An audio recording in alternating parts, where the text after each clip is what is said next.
Good morning, gentlemen. My name is Jay Parker. I'm from Washington State. And this question regards mistakes. So that being the case, it should probably be directed to Mr. Munger. Mr. Munger, I know you're fond of evoking humility to promote rational thought. So my question is, what's the most recent business mistake that you've made, Mr. Munger, and why did it occur?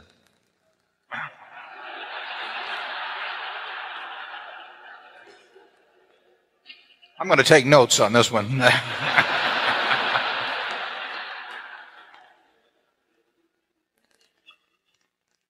The mistakes that have been most extreme in Berkshire's history are mistakes of omission. They don't show up in our figures. They show up in opportunity costs. In other words, we have opportunities. We almost do it. In retrospect, we can tell that we were very much mistaken not to do it. In terms of the shareholders, those are the ones in our history that have really cost the most. And very few managements do much thinking or talking about opportunity costs. But, Warren, we have blown billions and billions and billions. I might as well say it. Right, right. And we keep doing it. Some might say we're getting better at it. I don't like mentioning the specific companies because we may in due course want to buy, do so at our price. But practically everywhere in life and in corporate life too, what really costs in comparison with what easily might have been are the blown opportunities. I mean, it's an awesome amount of money. When I was somewhat younger, I was offered 300 shares of Belridge Oil.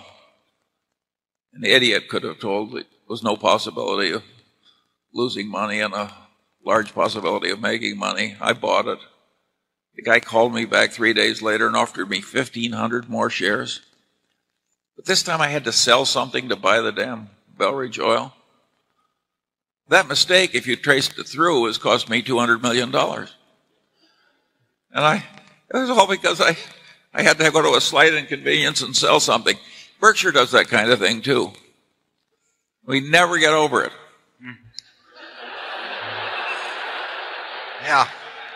I might add that when we speak of errors of omission, of which we've had plenty, and some very big ones, we don't mean not buying some stock where a friend runs it or we know the name and it went from 1 to 100. That doesn't mean anything.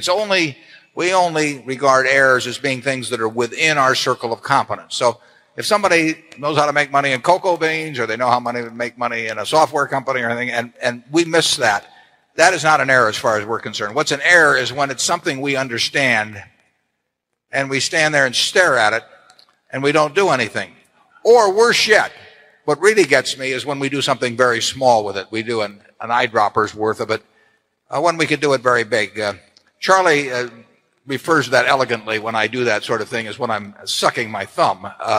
And they're really, I mean, we have been thumb suckers at times with businesses that we understood well. And it may have been because we started buying and the price moved up a little, and we waited around hoping we would get more at the price we originally started. There can be a lot of things, but those are huge mistakes. Conventional accounting, of course, does not pick those up at all, but they're in our scorebook. Zone 7. Good morning. I'm Murray Cass from Markham, Ontario. The financial community relies heavily on the P/E ratio when evaluating prospective investments. When you buy a company, you must certainly consider not just the future stream of earnings, but also the company's financial condition, among other things. By financial condition, I'm speaking mainly of cash and debt. But the PE doesn't take into consideration either cash or debt. Occasionally, you see a company with consistently positive free cash flow trading just over cash value, effectively giving away the future earnings. In cases like this, the PE looks terribly overstated unless adjusted for cash and debt. I've always preferred companies with oodles of cash to those burdened with lots of debt. And then I read Phil Fisher's book, Conservative Investors Sleep Well. Well, I haven't slept well since. He really confused me when he commented that hoarding cash was evil. He wrote that instead companies should either put the cash to good use or distribute it to shareholders. Can I get your thoughts on this? Well, there are times when we're awash in cash, and there have been plenty of times when we didn't have enough cash. Charlie and I remember in the late 60s, when bank credit was very difficult, we were looking for money over in the Middle East. You remember that, Charlie? Yes, I do. Yeah, and they wanted us to repay it in dinars. yeah, and the guy that wanted us to repay him in diners or dinars or whatever the hell they call them, was also the guy that determined the value of those things. So we were not terribly excited about him on payday and having him decide the exchange rate on that date, but we obviously are looking every day for ways to deploy cash. And we would never have cash around just to have cash. I mean, we would never think that we should have a cash position of X percent. And frankly, I think these asset allocation things that tacticians in Wall Street put out, about 60% stocks and 30%, we think that's total nonsense.